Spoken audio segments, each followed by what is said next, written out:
Question number 8 पे ध्यान दो। लेट एफ आपके पास गिवन है 1, 1, 2, 3, 0, -1, -1, -3 be a function from z to z defined by f x दे रखा बच्चों a x plus b for some integers a b determine a b. यहाँ आपको ए और बी की वैल्यू जाननी है, ठीक है, तो ध्यान से देना।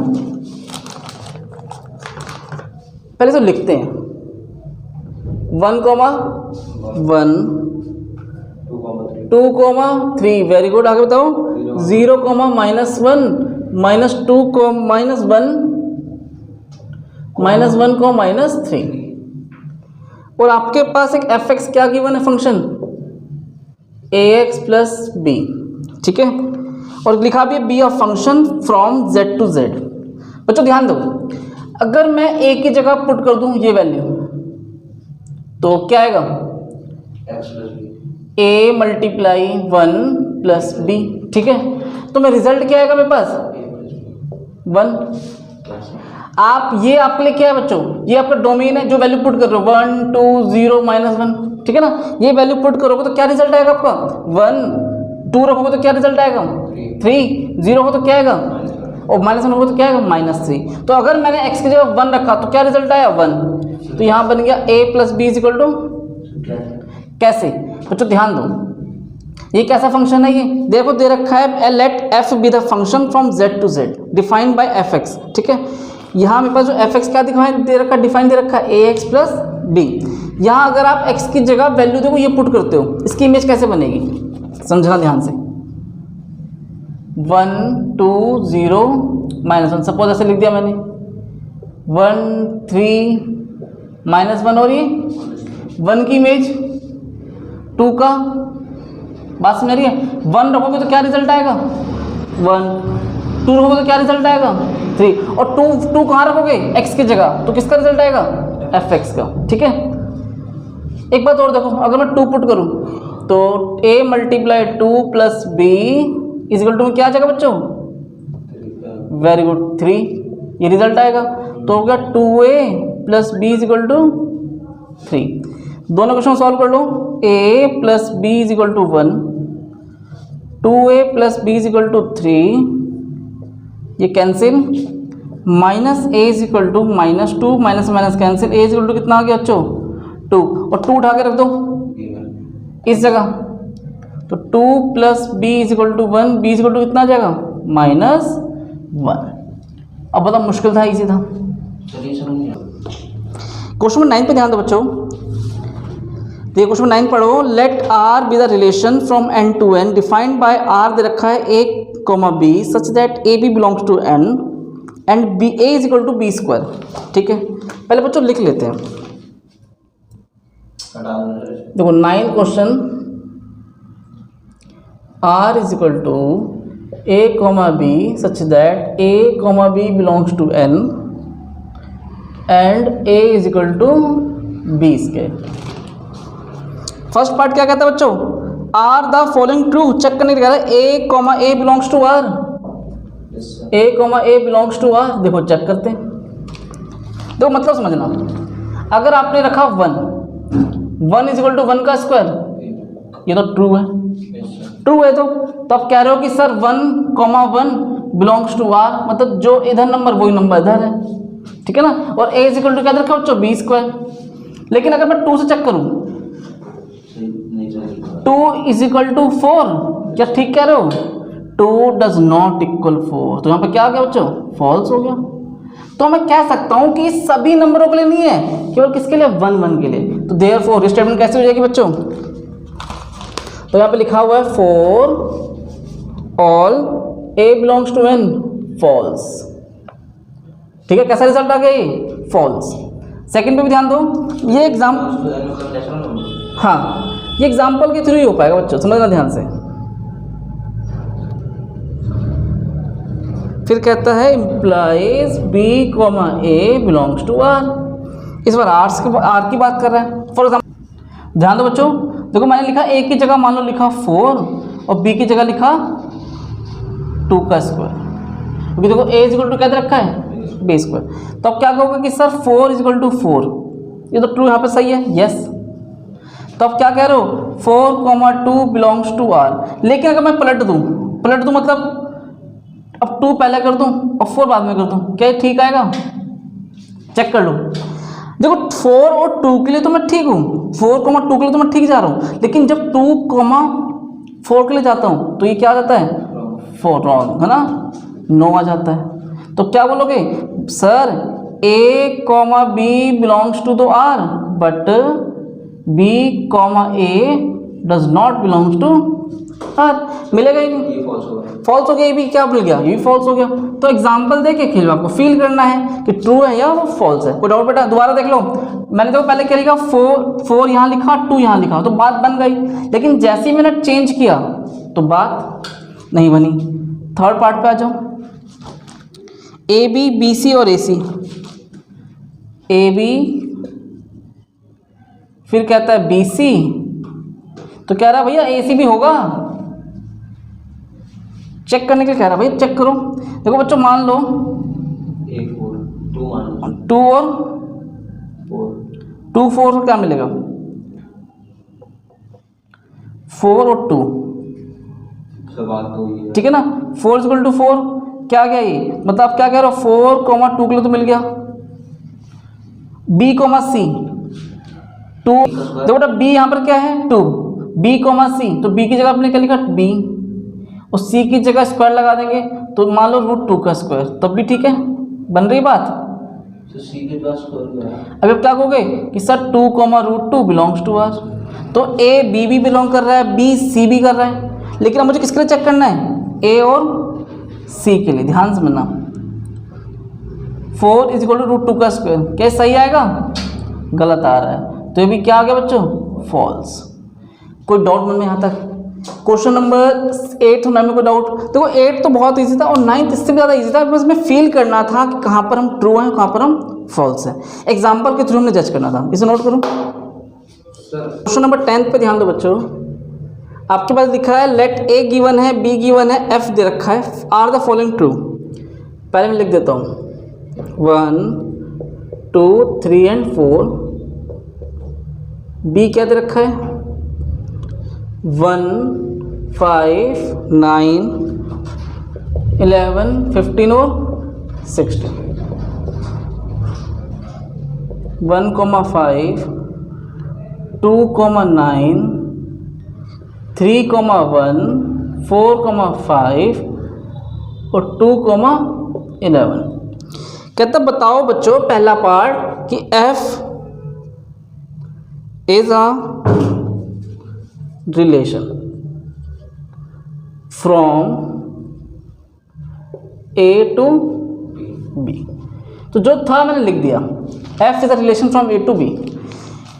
बच्चों चेक करो, देखो 1 ये किससे बिलोंग करता है A सेट से, 2 A सेट से, 3 4 A सेट से, ठीक है। मतलब आप कह रहे हो सर 1 का रिलेशन 5 से, 2 का 9 से और 3 का 1 से और 4 का 5 से और 2 का 11 से। और ये बेटा देखो 5 किससे बिलोंग कर रहा है B वाले से, 5 9 1 भी देखो 1 भी है, 5 भी है और 11 भी है। बात समझ आ रही है? इसका मतलब क्या बेटा ये एक तरह से रिलेशन, क्या है ये रिलेशन, ठीक है, क्योंकि जो पहला एलिमेंट वो किससे बिलोंग करता है, जो first element of belongs to A set और second element belongs to B set. Check कर लो, यहाँ तो मैंने लगाया निशान।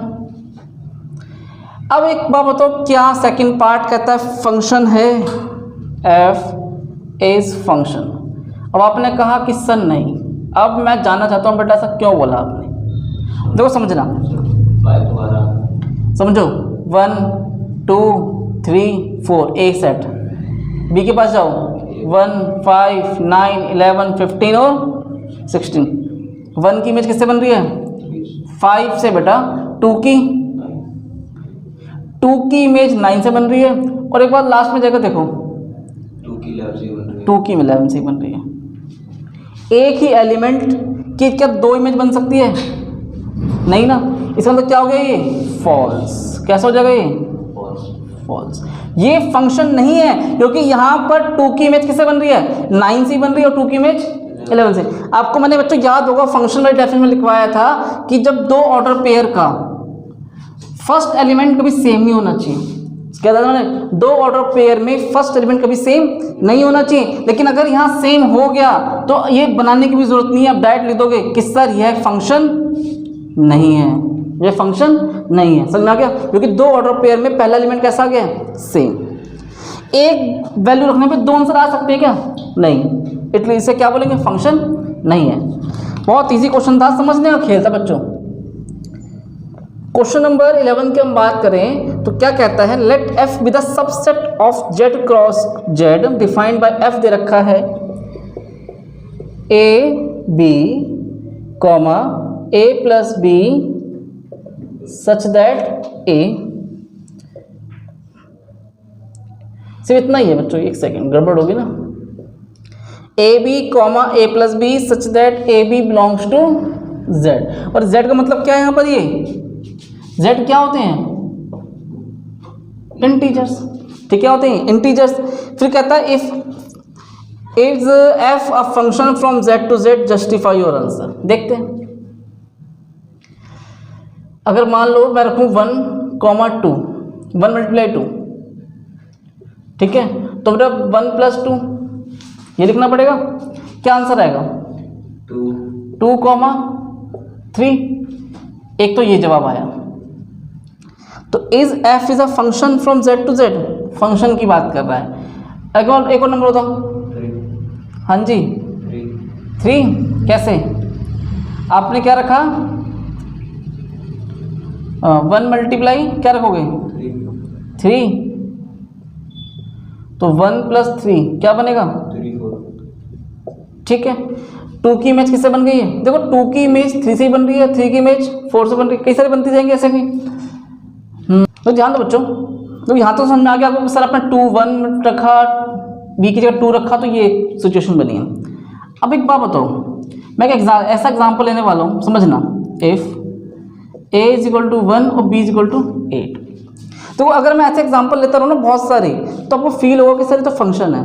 लेकिन कुछ ऐसा एग्जाम्पल लेके चेक करना पड़ेगा जिससे हमें पता चले कि ये फंक्शन नहीं है। ठीक है, वही बात हमें जाननी है। हाँ जी, 1 मल्टीप्लाई 8 कॉमा 1 प्लस 8 क्या आंसर आएगा, 8 कॉमा 9। अब एक काम करो, if a is equal to 2 और b comma b is equal to 4 ले लो, क्या बनेगा आंसर, 2 मल्टीप्लाई 4 कॉमा 2 प्लस 4 क्या बनेगा, 8 कॉमा 6। यही गड़बड़ होगी। अब तुम कहोगे सर गड़बड़ कैसे हो गई, चेक कर लो, दो ऑर्डर पेयर में पहला एलिमेंट कैसा आ रहा है यहाँ पर, सेम। इसका मतलब it is not function from z to z। अब देखो, आप इसको ऐसे समझाने की कोशिश करो, 2 की इमेज किससे बन रही थी बच्चों, 3 से, मेरे एग्जांपल के हिसाब से। यहाँ पे किससे बन रही थी, 4। जैसे ही मैंने 8 रखा तो इमेज बनी 9 से भी, और 8 की इमेज किससे बन रही है, 6 से भी।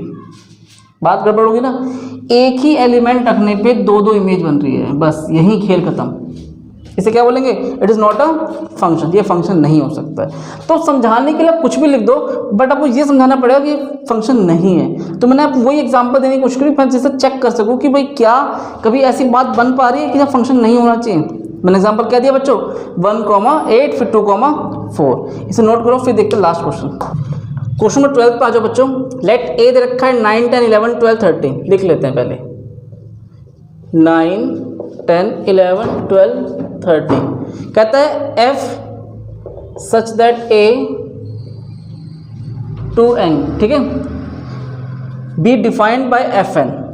और fn क्या दे रखा है बच्चों, द हाइएस्ट प्राइम फैक्टर